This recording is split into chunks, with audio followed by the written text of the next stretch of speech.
Allah ju shpërblet të lexojmë pyetjen e radhës.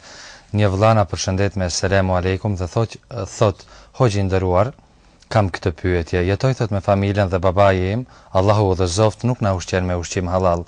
Merret thot me shkuarja në klube dhe ryshfete bashkë me rrogën që merr në punë të lejuar. Si duhet veproj unë thot në lidhje me këtë? A i kam haram ushqimin, a i kam haram veshjen dhe në një farë forme jetër me prindin? Normalisht muslimani është i obliguar që vazhdimisht të ftoj dhe të orientoj për atë që është më e mira, me urtësi, me butësi dhe me qetësi. Dhe asnjëherë nuk ka qenë ashpërsia zgjidhja e problemeve.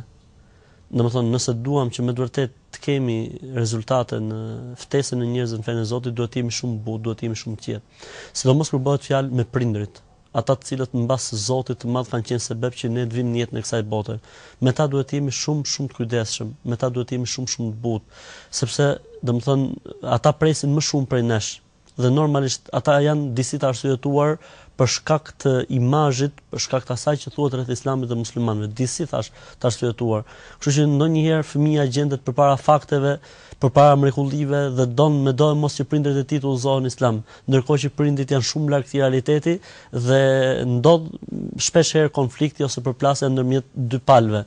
Për këtë arsye, këshilla ime dhe porosia ime është për të dyja palët, prindrit t'i kuptojnë mirë fëmijët e tyre dhe të kuptojnë se ato nuk i kanë gjë me të keq, po kështu edhe fëmijët duhet të kuptojnë mirë prindërit e tyre se ato nuk është se u kanë me të keq fëmijëve të tyre, mirë po akoma nuk i kanë kuptuar ashtu siç duhet çështjet e fesë dhe të besimit.